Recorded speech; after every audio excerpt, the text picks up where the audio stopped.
Le péché est venu et le péché a corrompu l'homme. L'homme qui au départ ne devait pas mourir a vu la mort rentrer parce que le péché est rentré. L'homme qui au départ ne devait jamais connaître la maladie a vu la maladie rentrer dans l'humanité parce que le péché est rentré. Regardez un voisin et dis-lui, chaque maladie cache un péché. Mes amis, si depuis ta naissance tu étais sain, aucune maladie ne serait rentrée dans ton corps. C'est la somme de nos différents péchés qui ont ouvert la porte à certaines maladies, à certaines allergies. Il faut dire à ton voisin, même si tu penses que c'est faux, c'est vrai. Il y a un truc que tu fais mal. Il y a un truc que tu fais qui est mal, qui a ouvert la porte à ce mal-là. Un jour, je connais quelqu'un qui était tellement fâché qu'il a décidé de ne pas manifester son fâchement, sa fâchue, son fâchage, sa colère devant les gens. Et il est rentré dans sa maison. Et rempli de colère et d'amertume, il forma le poing et frappa la porte. Je connais cet homme, papa, je le connais très bien. Dites-lui que je le salue. Quand il frappa, il sentit une douleur. Mais au commencement, il crut que c'était simplement la douleur du fracas de la porte. Quelques minutes plus tard, la douleur persiste. Quelle est donc cette douleur étrange? Il insista à nouveau pour former le point. Il entendit un petit bruit. Voilà. Comme si un os n'était plus à sa place. Le temps de se rendre compte, voilà, mais là, ça gonflait comme ça. La morale de l'histoire, c'est que la colère a envoyé une douleur qui n'était pas prévue. Et ça a pris des jours pour partir. Qu'est-ce que j'essaie de vous expliquer? J'essaie de vous expliquer que, même si c'est inconsciemment, ce truc-là qu'on appelle douleur, maladie et autres n'est pas dans le plan originel. Donc soit c'est toi qui as péché, soit tes parents ont péché, soit quelque chose en tout cas te réclame. Mais dans tous les cas, cette chose t'arrive parce que Adam et Ève ont laissé le péché rentrer.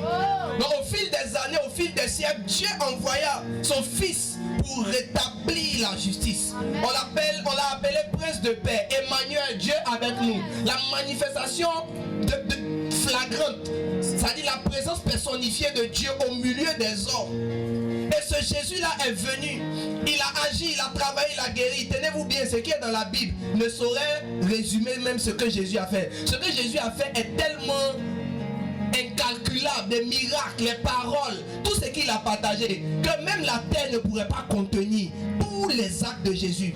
En seulement 3 ans, le Fils de Dieu a accompli l'impensable. Et à la fin de sa mission, il est allé mourir de manière humiliante sur la croix à Golgotha. Il est mort. Il a fait 3 jours et le 3e jour, il est ressuscité. Et ce Jésus-là, sachant qu'il devait partir, il nous a fait 2 cadeaux. Il dit premièrement, je vais bâtir mon ecclésia, mon église. Donc, il a déposé une institution. Il dit les portes du séjour des morts ne prévaudront point contre elle. Donc, première chose, je vous donne une maison qui va vous protéger de Satan. Une maison qui va être comme une forme d'immunité pour vous. Tous ceux qui seront dans cette maison vont pouvoir résister au diable et le diable fuira loin de vous. Vous ne pouvez pas tuer Satan, mais je vais vous donner un bunker. Les missiles de Satan, les traits enflammés de l'ennemi ne pourront rien. Il nous a laissé l'église. Et après ça, il dit c'est bon, je vous laisse l'église, mais moi j'aurais aimé rester avec vous, demeurer avec vous, être là avec vous tous les jours. Mais si je ne vais pas, je ne peux pas vous envoyer le Saint-Esprit. Moi je suis avec vous, mais lui il aura la capacité d'être en vous, sur vous et avec vous. Il aura 3 positions possibles. Et puis vous saurez, chacun de nous a son Jésus en lui. Chacun de nous a ses révélations, a ses songes, a ses dons. Mais quand Jésus était là, les gens avaient un seul Jésus, on le suivait partout. Aujourd'hui, nous avons Jésus en nous, chacun pour soi. Et il a fait comment? Il nous a donné le Saint-Esprit de Dieu. Donc en nous laissant ces 2 cadeaux, qu'est-ce que Christ était en train de laisser? Il était en train de laisser une organisation, un système avec un médiateur pour nous guider et nous montrer comment est-ce que les choses devraient être faites. Pourquoi? Parce que n'oubliez pas que la venue de Jésus n'était en aucun cas un jeu. Jésus est venu pour une mission que l'homme Adam, le premier homme, a raté. C'est pourquoi on appelle le second Adam. Donc quand on remet tout ça dans le contexte, on se rend compte que le projet originel de Dieu, qui était de détruire le règne de Satan, de rendre Satan inefficace pour qu'il ne perturbe pas la création jusqu'à ce qu'il soit condamné, a échoué la première fois. Mais Jésus a été la deuxième tentative qui a marché. Mais comme Jésus n'est plus là, il nous a laissé de quoi nous défendre. Dis à un voisin, on a de quoi se défendre. On a de quoi se défendre. Non, ta manière de parler à ton voisin, c'est comme s'il n'est pas trop chic. Parle à l'autre, parle à l'autre. On a de quoi se défendre. Nous avons une maison. Quelqu'un dit avec moi une maison. Nous avons une maison. Et puis nous avons un médiateur.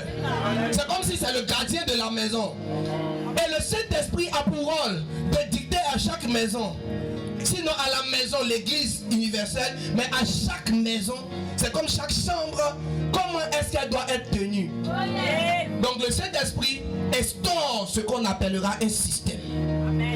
Est-ce que quelqu'un est avec moi? La manière de faire les choses, les interactions, les fonctions des gens, les frontières, qui est membre de l'église, qui n'est pas membre de l'église, qui est dans quoi, qui fait quoi, il faut faire ci, il faut faire ça. Tout ça est inspiré par le Saint-Esprit. Aide-moi pour la dernière fois à dire à quelqu'un, si tu ne suis pas le Saint-Esprit, tu n'as pas de défenseur.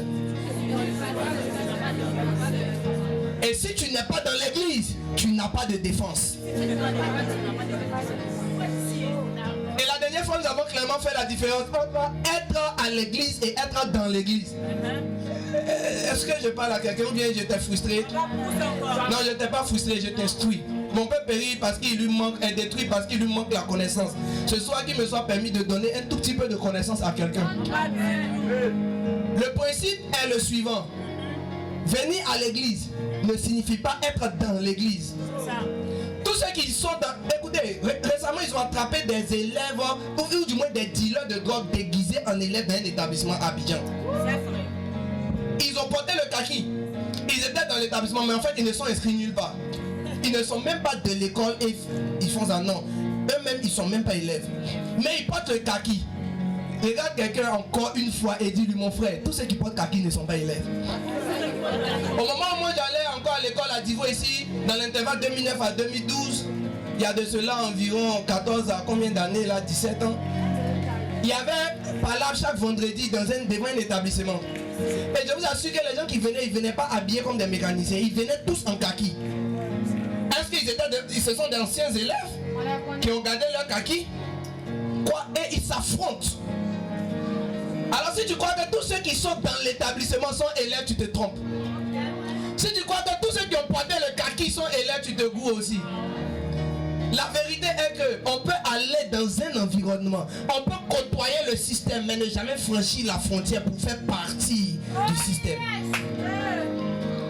Est-ce qu'il est possible, ou du moins est-il possible, que tu sois un adepte de l'église, mais pas un membre de l'église?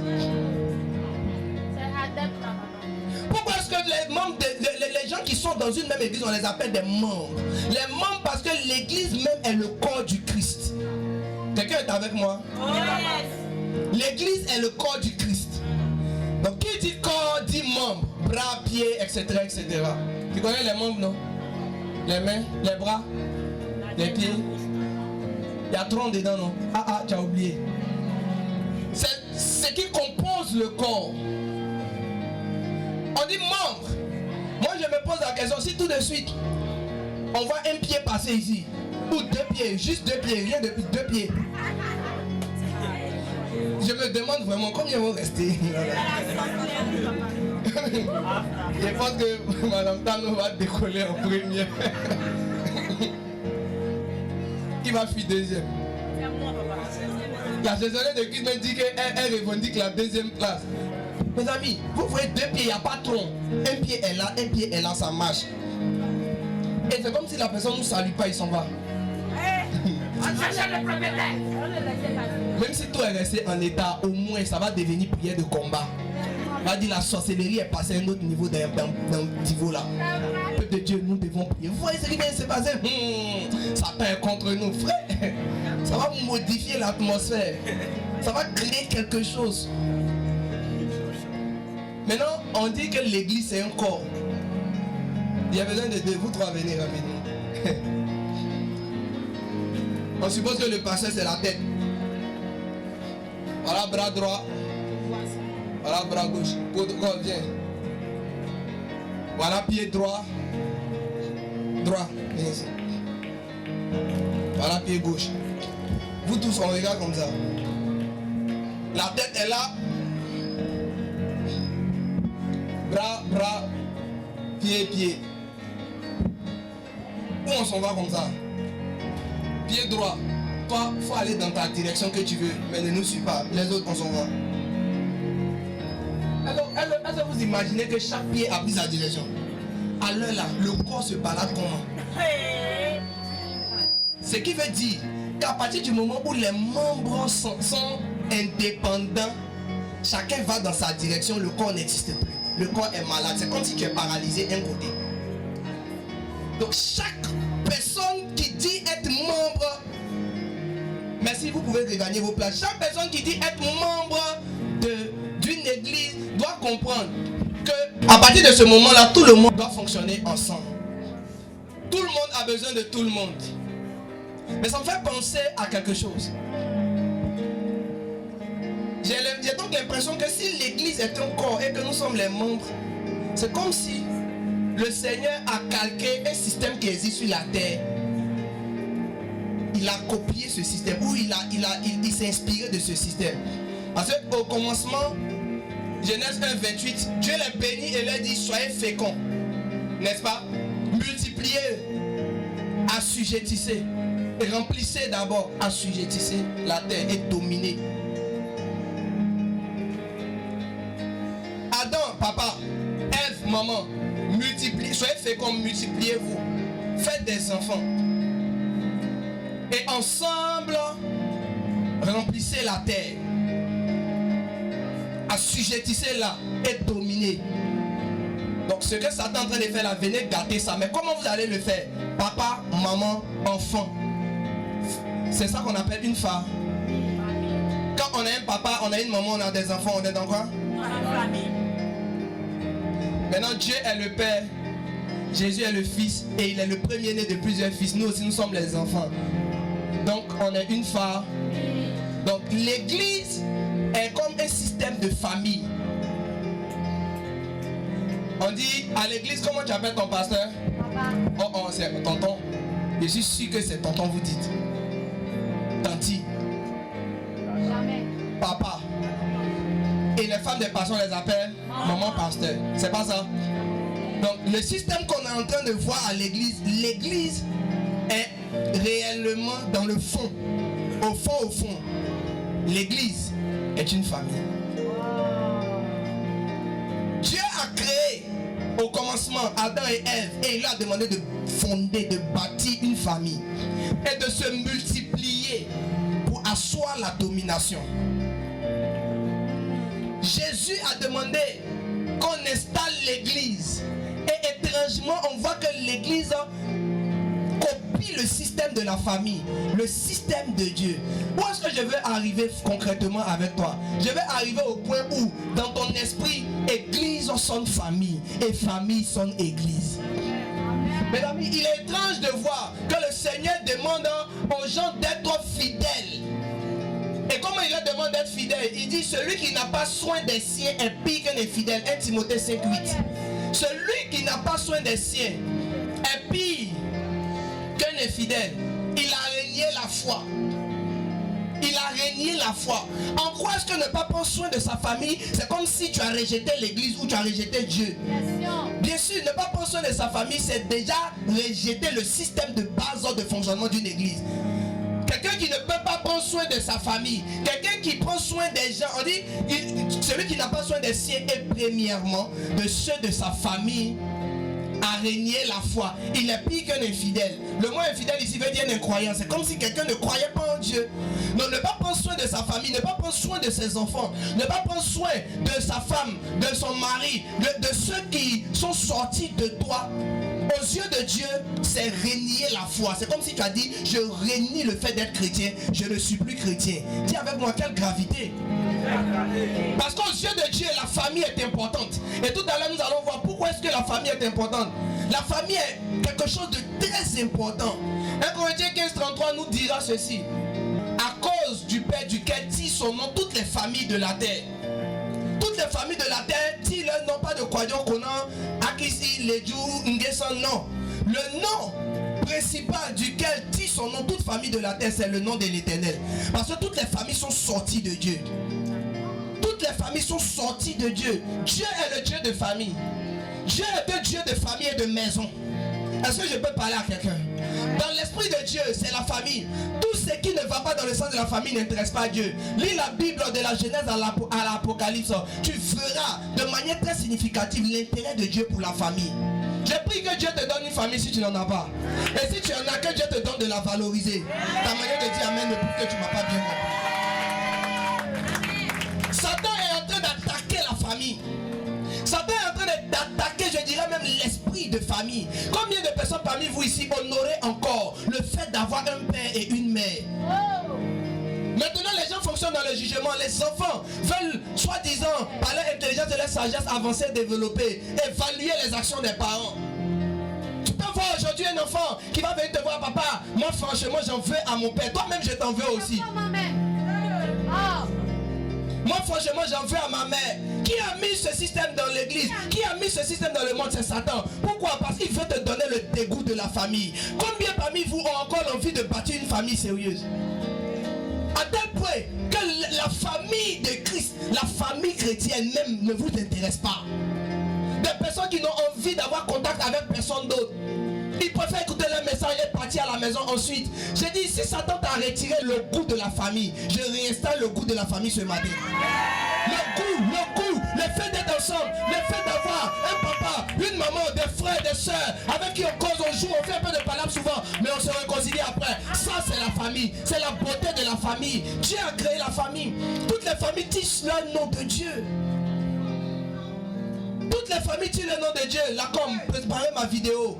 La loge, envoyez-moi mon instrument, que je puisse faire quelques exemples. Dieu a créé la famille. Tu dois aimer la famille. La famille est la solution de Dieu. La famille c'est la pensée de Dieu. C'est le plan de Dieu. Avant qu'il ne m'envoie des choses, je vais te lire quelque chose rapidement. Est-ce que je peux te lire quelque chose rapidement? Je vais te lire. Première chose qui nous prouve et nous démontre que la famille est une chose importante aux yeux de Dieu. La famille est une chose importante. La famille est une chose importante. Est-ce que beaucoup sont nés dans des maisons, mais ne sont pas nés dans des familles? Ta famille, c'est pas ton grand-père, ta maman et toi. Ta famille, c'est ton papa, ta maman et toi. Ta famille, c'est pas ton papa, ta grand-mère et toi. C'est ton papa, ta maman et toi. Tu es né avec une partie de ta famille. Ta famille, c'est pas ton côté maternel seulement. C'est pas ton côté paternel seulement, c'est la fusion. C'est le résultat d'un certain mot qu'on appelle amour, fruit de quelque chose entre deux personnes qu'on appelle homme et femme. Regardez, première attaque directe à la famille. Maintenant, les garçons veulent aimer les garçons et se livrent à eux en faisant des choses infâmes. Les hommes aiment les hommes et puis ils veulent se marier. Les femmes aiment les femmes et puis ils veulent se marier. Pour qu'il n'y ait plus de reproduction. Et regardez comment c'est beau un homme qui aime une femme. Regardez comme c'est beau. Regardez comme c'est beau. Un de mes fils m'a dit, papa, quand j'ai vu ton mariage, j'ai compris que le mariage c'est une bonne chose. J'ai dit, mais voilà ce que Dieu veut. Il veut des modèles qui vont réinstaller, pas des modèles qui vont faire fuir, qui vont donner le dégoût et le mépris de la chose famille. La famille c'est le truc de Dieu. La famille c'est le noyau. Je prie que chacun de vous, même si tu n'as pas eu la grâce d'être dans une famille régulièrement constituée, que chacun de vous ait cette grâce de bâtir une famille. Que Dieu te donne la grâce d'avoir ton mari, d'avoir ton épouse et d'avoir vos enfants et de prier avec eux et de les conduire à l'école du dimanche et d'aller les chercher à l'école et de les instruire et de les bâtir dans la parole et de leur enseigner les livres de la Bible, de leur enseigner la prière, de leur enseigner à aimer Dieu. Le Seigneur, quand il a délivré Israël d'Égypte, il leur a dit, enseignez enseignez cela à vos enfants. Il dit qu'ils n'oublient pas ce que l'Éternel a fait pour vous en vous délivrant de la maison de servitude. Il les a enlevés dans la maison de servitude pour les mettre dans la maison de l'abondance. Il les envoie à Canaan, un pays où coule le lait et le miel. Mais il a tenu à une chose. Il dit, ne faites pas en sorte qu'on oublie cela. Programmez une fête, la Pessa est là, la Pâque est là. Rappelez-vous d'âge en âge que c'est l'Éternel qui vous a fait sortir du pays d'Égypte. Le Seigneur, il a fait des choses pour toi, mais il s'attend à ce que ça continue sur tes enfants. Il ne veut pas que ça s'arrête. Mais l'ami, c'est très beau de voir des familles où, tu vois, l'aïeul, il a servi Dieu. Le descendant a servi Dieu. Son descendant, c'est Dieu. Je vous dis, il y a quelque chose de bien. Il y a quelque chose d'agréable. Il y a quelque chose d'agréable. La première fois où j'allais prêcher à des funérailles, c'était aux funérailles d'une de mes soeurs de tribu. On est parti aux funérailles. Le pasteur assistant qui devait prêcher n'est pas venu. La dame, elle n'avait pas d'église. On attend, il n'y a personne pour prêcher. Elle m'a dit, reste pour ma propre soeur, on est dans la même église. Ou du moins, on était dans la même église. Elle était les larmes aux yeux, elle dit, reste pour, il ne reste que toi. Est-ce que tu peux dire au moins une phrase? On veut juste entendre au nom de Jésus seulement. J'ai regardé à gauche, j'ai regardé à droite. C'était la première fois que j'ai prêché dans les publics. Moi-même, mon cœur bat. J'ai dit, hé, afin des funérailles, et si après ça, les esprits de moi me poursuivent. Et c'est pas propre. Mais ma soeur, là, elle était au bord de là. Et je lui ai demandé quelques informations rapides par rapport à la personne qui était décédée. Elle dit, ouais, c'est ma maman, nanani, nanana, etc., etc. Mais elle n'a pas donné sa vie à Dieu. Elle est partie tant hors du pays, revenue, elle est partie vivante, elle est revenue, elle n'était plus vivante, etc., etc. J'ai eu mal au cœur. Parce que j'ai senti dans la voix de la fille que la grâce qu'elle a eue de rencontrer le Seigneur, ça lui a fait mal, que sa mère n'ait pas eu ça. Ce qui veut dire que ce n'est pas par sa mère qu'elle a connu le Seigneur. Quel est le sentiment qu'a un enfant quand il voit ses parents qui ne suivent pas Christ? Vous êtes en train de détruire vos enfants en leur servant de très mauvais exemples.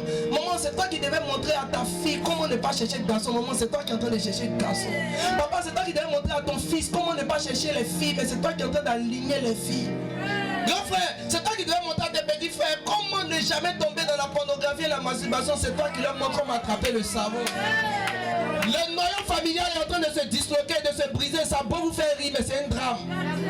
Ça peut être intéressant ou drôle, mais c'est grave, c'est grave, c'est grave. Parce que c'est à la maison maintenant qu'on apprend. Je me souviens encore, j'ai en mémoire, ce jour où mon ami à qui je disais de laisser l'alcool me disait, est-ce que je pourrais? C'est mon papa même qui m'envoyait chaque après-midi acheter 2 litres de brandy.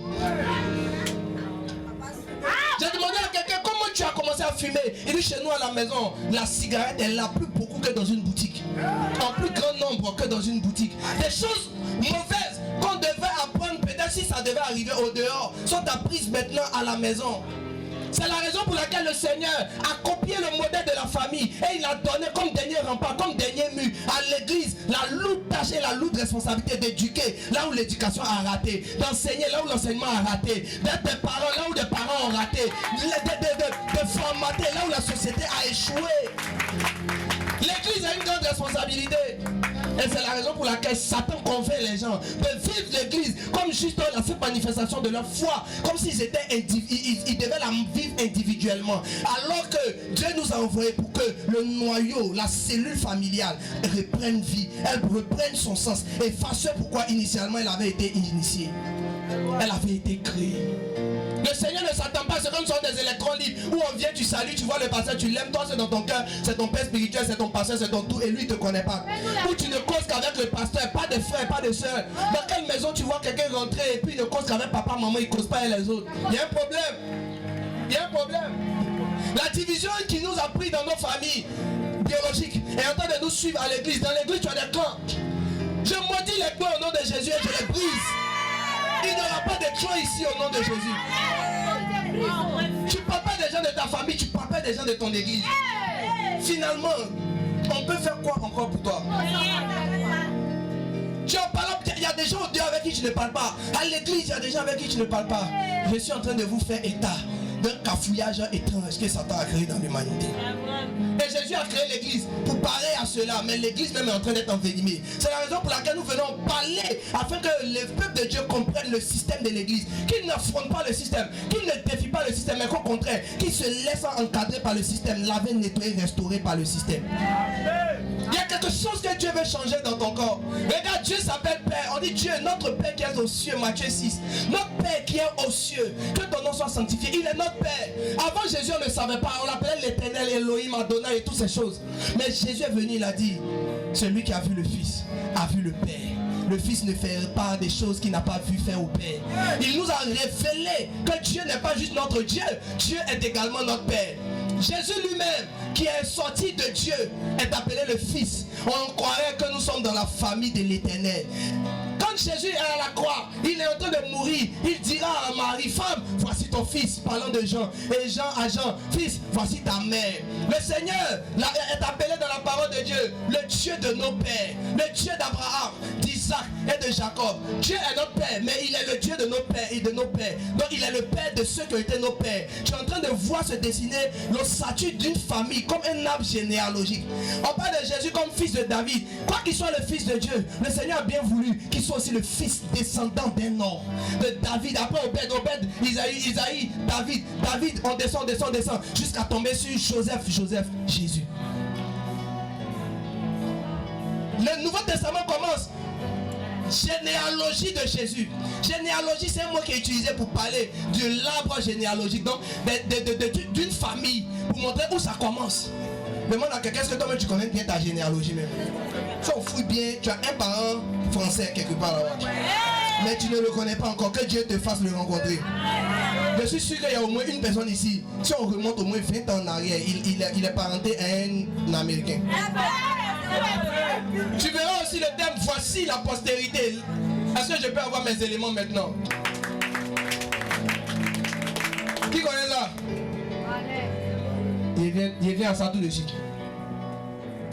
La Bible, tu entendras, voici la postérité de. Voici la postérité d'Abraham. Voici la postérité de David. Voici la postérité de. Pour dire que quand on s'intéresse à quelqu'un, on s'intéresse à tous ceux qui sont sortis de lui. Mes amis, même à l'église, on s'appelle des frères et sœurs en Christ. On est frères, on est sœurs. On ne sait pas où est notre papa, où est notre maman. Bon, on ne connaît pas notre maman, mais on connaît notre papa. C'est l'Éternel, n'est-ce pas? Et on est frères et sœurs. Si je dis ma soeur, tu réponds. Alors que toi, tu t'appelles peut-être Quadio. Moi, je m'appelle Légu. On n'est pas frères en fait. Mais en Christ, nous sommes frères et sœurs. Amen. Jésus, en parlant de l'église, a dit la maison de mon père sera appelée maison de prière, non pas caverne de voleurs. La maison de mon père. Donc l'église, pour la première fois, a été appelée par Jésus maison. Est-ce que quelqu'un commence à comprendre? Donc l'église là, il appelle ça la maison de son père. Pourquoi il appelle maison? Parce que c'est dans une maison qu'une famille vit. Donc au lieu de dire église, ça paraît trop institutionnel. Ça paraît que tu peux dire maintenant, je m'en vais à ma famille. Je m'en vais dans ma famille chrétienne. Je m'en vais dans ma famille. Au lieu de dire je m'en vais à l'église, c'est la même chose, ce sont des synonymes. Parce que l'église est vue par Jésus comme une maison. Il dit la maison de mon père. Et nous sommes les frères de Jésus. C'est pourquoi tu dis eh ya. Yaya veut dire grand frère en lingala. Et maintenant tu confesses que Jésus est ton grand frère. Mais ici il est ton grand frère, que Dieu est son père, que la maison, l'église est la maison de son père. C'est que l'église est la maison de notre père aussi. Donc nous sommes en famille ici. Est-ce que quelqu'un comprend ce que je suis en train de dire? On est un. Les gars, quelquefois, disent toi, tu es de ma famille, maintenant je comprends ça. Merci, papa, de nous suffire. Jésus dit, je bâtirai mon église. À partir de la définition de l'explication précédente, on peut donc dire que Jésus a dit, je bâtirai la maison de mon père. Je bâtirai la maison de la famille. Je bâtirai ma famille en l'église. Et puis, ce qui est très intéressant, c'est que même dans le monde invisible, le Seigneur dit que son Père a des demeures et qu'il s'en va nous préparer des places. J'ai analysé, je me suis posé des questions. Pourquoi le Seigneur, parce qu'on nous a toujours dit depuis un enfant que Dieu, on aura des maisons à l'église là-bas, au ciel là-bas. Mais Jésus n'a pas dit il s'en va nous préparer des maisons. Il dit il s'en va nous préparer des places. Quand tu lis bien, il dit mon Père a des demeures, donc des maisons. Vous, je vais vous préparer des places. C'est comme si c'est une grande maison et puis chacun a sa place. Ça dit chacun a sa chambre. Donc dans l'esprit et dans l'entendement du Créateur, dans la chose originelle, le monde entier, tous ceux qui vont être sauvés vont former une seule et grande famille. Dis à quelqu'un, ne joue pas avec l'affaire de famille. Hein. Ça tient au cœur de Dieu. Dis-lui, ne joue pas avec l'affaire de famille. Si actuellement tu n'as pas encore tes repères, tu ne comprends pas très bien, ça dit que toi-même tu vois ton derrière, famille biologique, c'est un peu bizarre. À l'église aussi, tu ne t'es pas retrouvé. C'est pour toi que Dieu a envoyé cette série. Pour te faire comprendre sa pensée profonde. Et finalement, la Bible déclare que Jésus était appelé à être le premier en tout. Il est le premier en tout, en sorte qu'il soit le premier-né de plusieurs fils. À partir de tous ces éléments que j'ai sortis de la Bible, je pense qu'on peut arrêter définitivement que l'église, la pensée de Dieu à la base, c'était de former une famille. Et que l'église est une famille. Elle est appelée à être une famille. J'ai pas bien entendu ton amen. L'église est appelée à être une famille. J'ai beaucoup de choses que je pourrais expliquer et lire ici. Mais je préfère faire un exemple. Il n'y a pas de protocole, ils sont où? Au test. Putain, je pense que j'aime bien les exemples. Viens faire l'exemple. Ah, il y a un gars qui est là. Bon. Galanterie oblige. Viens, ma soeur. Bon, viens, tu as trouvé un boulot. Viens, attrape le micro. Mes amis, avant de faire la conclusion partielle aujourd'hui, parce que je vais continuer ça le dimanche prochain, je voulais que vous appréciez cette brindille des balais et considérez que ce qui va se passer à cette brindille, ça c'est le désir fort de Satan, de broyer. Ah, Satan, tout c'est bon. Des mains dans la sauce. Et puis regardez si c'est bien gardé. Non, non, non. Ici là c'est encore collé. Satan, tout c'est bon. Alléluia. Amen. Satan a fini ça. Il va prendre deuxième membre de la famille. Ça c'était l'oncle. Il est mort. On vient faire son funérail. 3 mois plus tard, la tante. Etc. La piétinée. Il y a 3 mois quelqu'un mort. Troisième membre de la famille. Maintenant, après le troisième membre, supposez que tout le même travail a été fait. Après le troisième membre, les gens de la famille ils s'asseyent. Quelqu'un leur annonce Jésus. Et ils disent, au lieu que chacun soit isolé, nous tous, ça c'était les 2 derniers membres de la famille qui ne voulaient pas se réconcilier. Ils vont faire doucement jusqu'à... Ils ont fait rentrer la tante Agathe, celle qui fait parler beaucoup là. Tante Agathe. C'est pas facile, hein? Regarde, tante Agathe en train de rentrer dans la famille. Ça là, en rentrant, elle cafouille un peu. Chaque 2 semaines, les vieux démons reviennent. Mais ils ont négocié quand tante Agathe est rentrée. Amen. Il reste tonton qui? Bon, on dirait que tu as pris un vrai nom, hein. Tonton Grégoire, ouais, Grégoire est mieux, Grégoire. Tonton Grégoire, lui c'est tonton Dieu, ça il a volé toutes ses plantations, papa. Ça c'est tonton qui a volé les champs des papas décédés. En fait c'est le faux gars de la famille même. Tonton Grégoire rentre pas, hein. Bon, Dieu l'a tué après. Tonton Grégoire il n'aime pas la paix. Donc Dieu l'a rappelé. Du reste, la famille est là. Et ils ont décidé d'être ensemble. Mais Satan est là quand même. Il doit les casser. Donc Satan va essayer. Non, peut-être c'est le pasteur qui fait semblant. Quelqu'un n'a qu'à venir casser ça. J'ai besoin d'un volontaire rapido. Femme, une femme, un garçon. Douba vient et puis ma fille vient. Non, Jo, attends. Ça va casser. Parce que tu penses que moi, il n'a pas fait toute ma force là. On va commencer par la femme. Tu casses ça par ici là. Faut casser ça. Ça veut dire qu'il faut broyer. De toute façon, il a fait ça. Malgré tous ces efforts, ça va pas. Est-ce que tu peux plier ça en 4 comme ça là? Où j'ai mêlé. Regardez comment le balai résiste. Pour ça, mais je pense que c'est un balai qui a fait des années aussi. Hein. Le balai même, il souffle. Il est déjà trop sec. Mon gars, tiens un garçon, il faut casser ça. Il veut la casser ici là. Il faut casser ça là. Là-bas, ils sont faibles. Ça c'est... Les petits enfants, ils ne connaissent pas encore l'importance de la réconciliation. Il faut taper ici. Il faut attaquer les parents. casser, il faut casser même.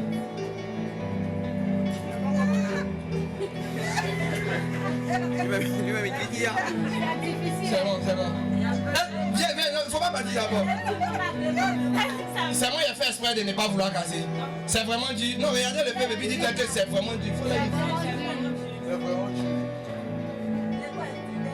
Faut casser. Bon, c'est parce que tu n'as pas pris beaucoup, c'est à cause des ça. Tiens. Concentre-toi comme tu faisais tout à l'heure. Bois ça. Hey, tu as pu.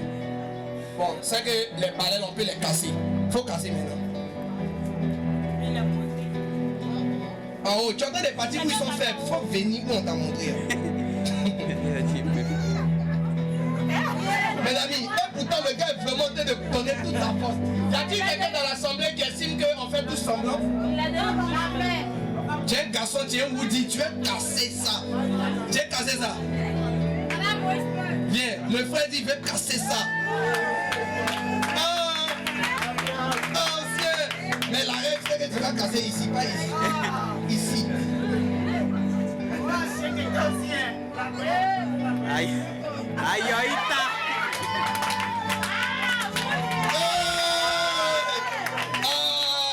Viens te féliciter. Ah ouais, vous pouvez retirer à vos places. Attrape là, tiens. Mes amis, est-ce que vous savez que tous ceux qui sont venus ici, ils n'étaient pas dans la blague. Ils ont vraiment mis de leur énergie. Mais quand la brindille, une brindille des balais est très faible et insignifiante. Mais quand elles se mettent ensemble et sont volumineuses, pour casser ça, tu as tous les problèmes. Voilà d'où vient l'adage diviser pour mieux régner, séparer pour mieux régner. Chaque fois qu'il y a la division, la mésentente, si vous croyez que c'est faux, à la fin du culte, le balai est là. Ne prenez pas parce que le balai est déjà fatigué. Donc si tu peux au bout où il y a d'autres qui sont longs, d'autres sont pas longs, tu auras l'impression que tu as beaucoup de force. Prends ça où ils ont attaché là juste après. Essaie de démontrer que tu as de la force physique. Essaie de caser ça. Mais tu n'auras aucune résistance et aucune opposition. Si tu enlèves même 10, même 20, tu vas casser ça tranquillement. Mais quand toute la famille est réunie, attention, c'est impossible de les vaincre. Je suis en train de te parler de l'importance d'être ensemble, la nécessité d'être ensemble, et parallèlement te montrer pourquoi le diable se bat tant pour que vous ne soyez pas ensemble. Tu comprends aujourd'hui pourquoi est-ce que Satan est très à l'aise pendant que tu en veux à ton papa à mort comme ça, pendant que tu en veux à ta maman à mort comme ça, pendant que tu en veux à tes frères, à tes soeurs, à tel point. Mes amis, quand vous allez retourner chez vous à la maison, essayez de méditer sur la raison pour laquelle Satan aime tant les palabres dans votre famille. Et surtout, pourquoi est-ce que Satan se bat pour que tu n'appartiennes à aucune famille de l'église? Il y a les tribus, mais pourquoi ton cœur n'est pas sur les tribus? Pourquoi tu refuses de te conformer? Mes amis, c'est facile d'être de loin et puis de dire ce système ça ne marche pas. Mais quelle famille peut marcher s'il n'y a pas de membres de famille? Il y a papa, il n'y a pas maman, il y a les enfants. Et puis tu dis, mais si c'était une bonne famille, il allait rentrer dedans. Mais il faut bien papa, il faut que maman, il faut les enfants pour que ce que tu appelles bonne famille là soit là. Dieu a créé le système de la famille dans l'église. Et ce système est appelé des tribus. Et dans cette église, il y a des tribus. Qu'elles soient honorables ou pas, qu'elles soient dirigées par des adultes ou pas, le principe n'est pas tant qui dirige la tribu, mais le principe est, est-ce que je comprends le rôle pour lequel Dieu a créé le système des tribus? La tribu, c'est la sous-famille dans la famille. Si tu prends la grande famille, il y a le frère A qui s'en va fonder sa petite famille, le frère B. Et cela est tiré de la famille de Jacob.